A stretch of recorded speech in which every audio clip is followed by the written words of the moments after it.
Hey, welcome back to part 2 of this Metal Gear Solid on today's 2-hour grind. I'm Nate, and I'm going to continue to work on this. The other day, I started penciling Solid Snake. They released like an anniversary collection. So you got Metal Gear Solid 1, you got Metal Gear Solid 2 Sons of Liberty, and you got Metal Gear Solid 3 Snake Eater.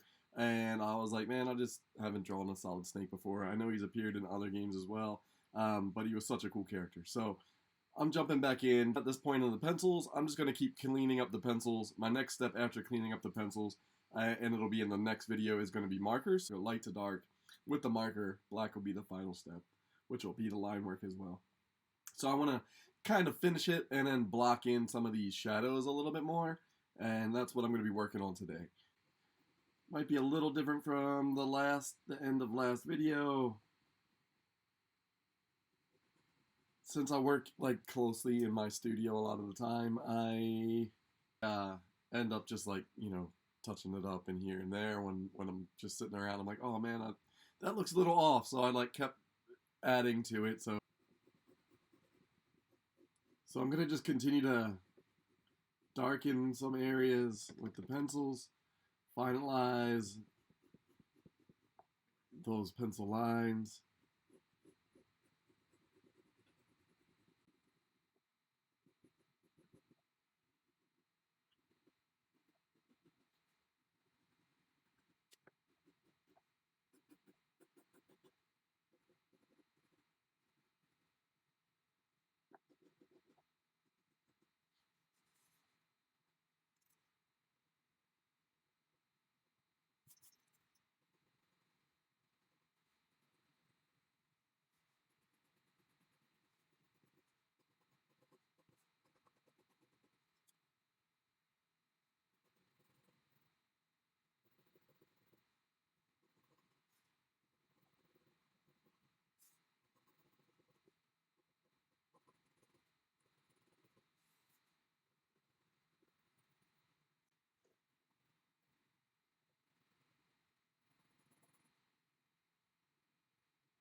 Now, when you're drawing on like holsters and things like that, I kind of try to make that like strap wrap around the form, right? So you want to curve it a little bit. It doesn't want to be straight, especially if it's coming out at you or if it's depending on where it is in your perspective. It might change depending. So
sometimes what I'll do, so I use 2H lead my pencils, and sometimes what I'll do is switch now and go to like the regular 2B or something a little bit darker, or the regular HB, whatever.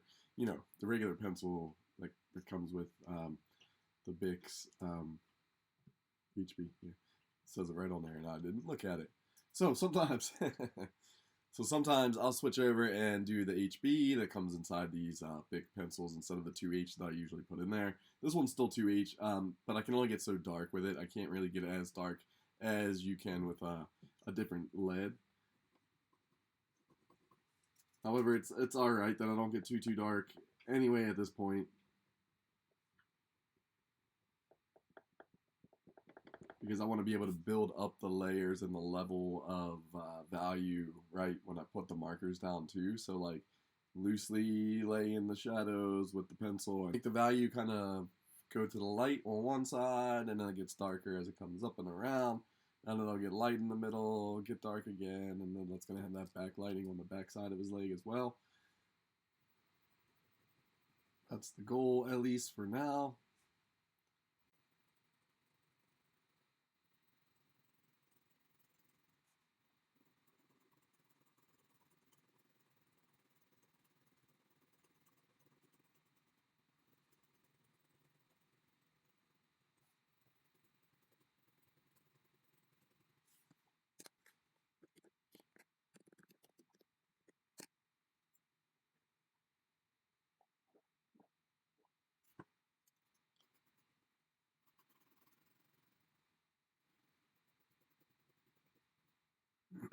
Starting to add those cast shadows in there, so they kind of curve up and around the form, back down on this side.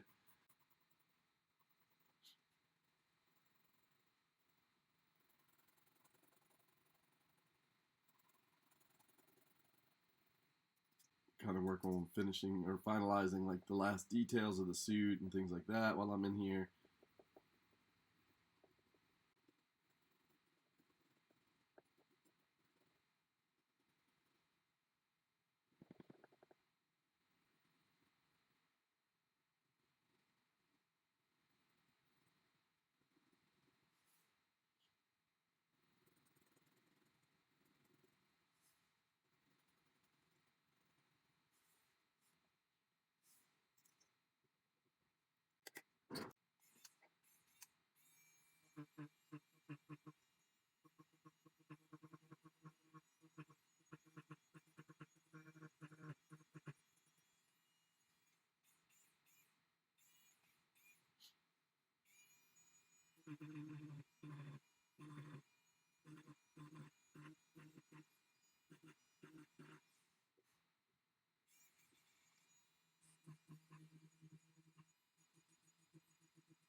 Coming along, I'm at another takeaway erase stage, so every once in a while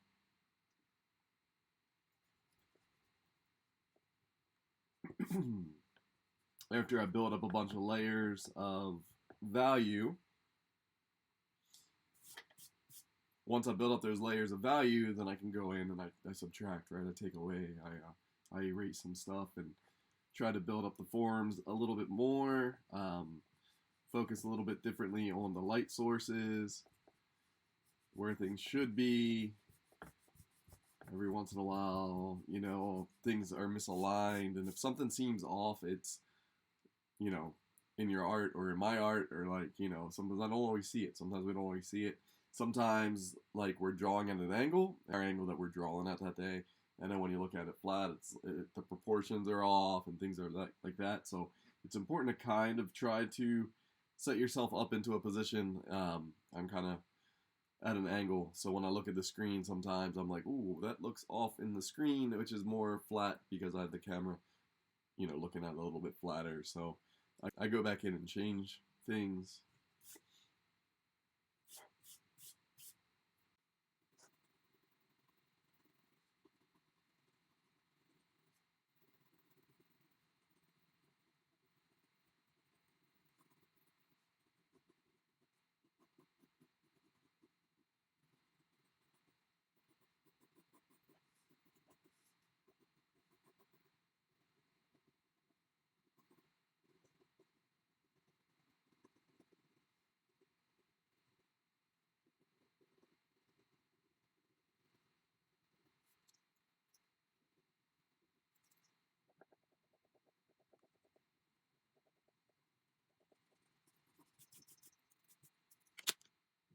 One of those times, so I had one of the angles off. One of the angles were off from his hand to his elbow, so I so his hand.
Something's just off. Gotta change it.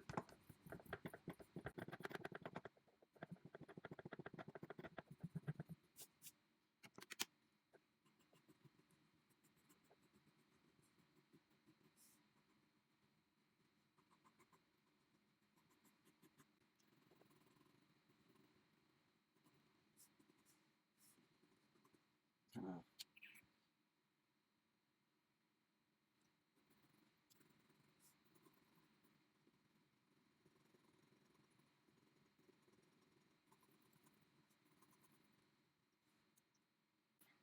awkwardish, but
So one of the things I like to do for overlapping is light, dark, right? To push things back in space.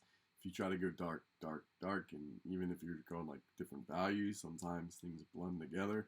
So if you do a layer of light and then something that's overlapping, it would be dark, and then the next thing overlapping that would be back to light. Kind of brings things forward, kind of pop things off. So at the edge of this, it's got a little backlight.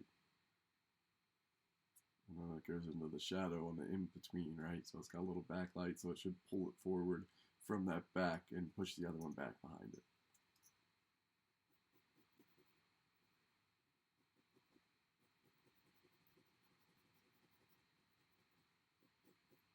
Most of the time.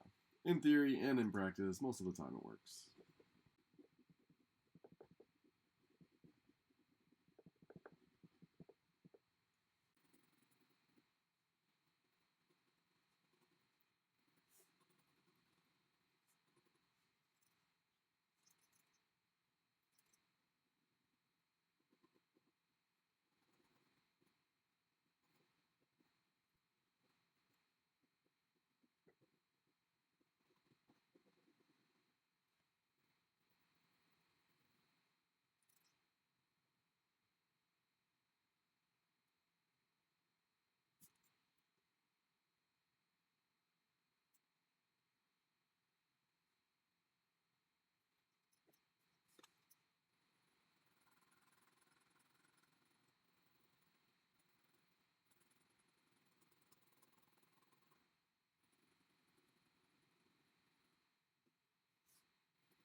All right, Solid Snake hiding in a box. Pencils are pretty much there almost. One more arm to go.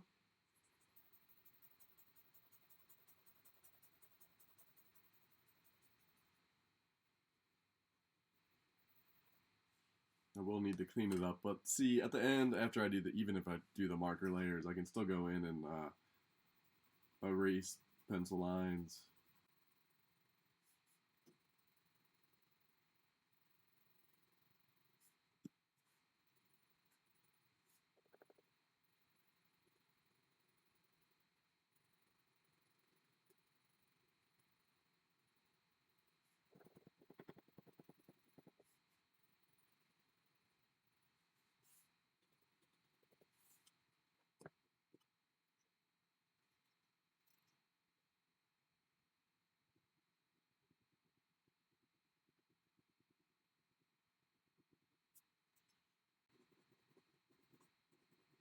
I don't really know what's in any of these pouches.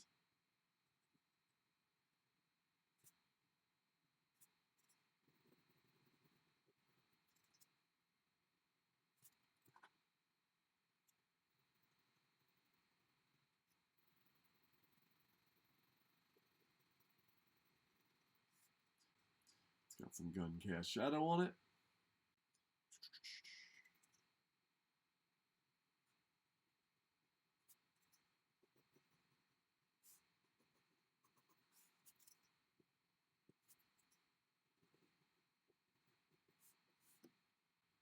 All right, one more elbow to go. I think it's almost done anyway. I'm actually gonna have to try to flip them up and around. So always, if you gotta rotate your paper, do it. Like your wrist rotates one way, right? So makes certain lines easier, especially because I like to curve things. If you're working around it and trying to go backwards, it's a little bit more difficult, right? So rotate your paper.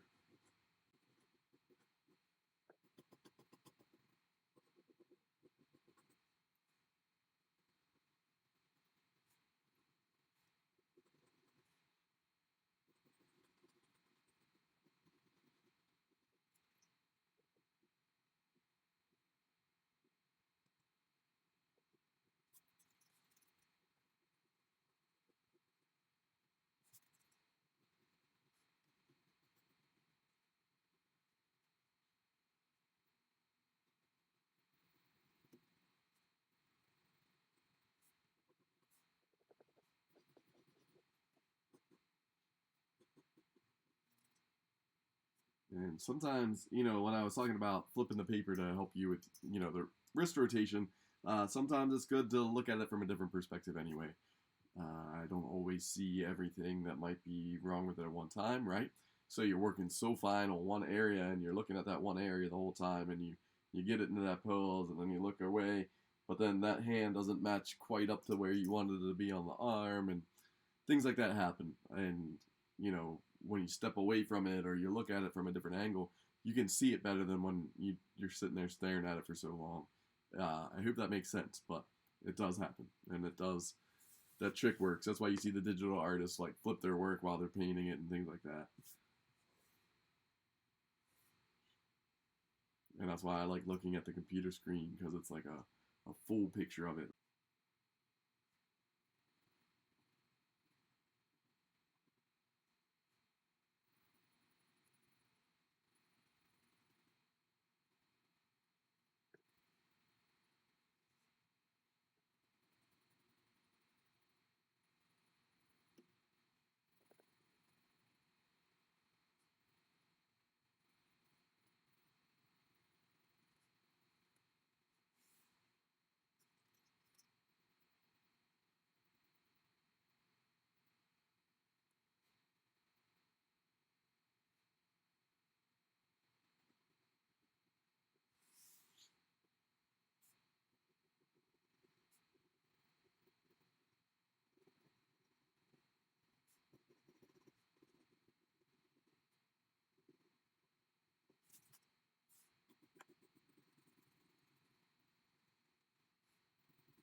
And boom, I think at this point, it's a good stopping point, right? So I worked it. I could have overworked it, right? I have a tendency to do that. It's art. I keep going, keep going, keep going when I'm at a good stopping point, especially because I do want to use the grayscale with the markers, right? So his outfit's kind of like that cool gray with a mix of the navy blue, or it's dark, dark blue, but still can use the cool grays, like a dark, cool gray, into his outfit. So it's going to be nice, nice contrast with the warm grays that I can use for the box and the skin tones. Um, so I'm gonna jump into all that next time when I come back for the next 2 hour grind. So, I'm Nate. This was the 2 hour grind. Thank you for stopping by. Next steps will be coming up in the next video. If you like this stuff, give me a like, give me a follow. Any of these spots right over here.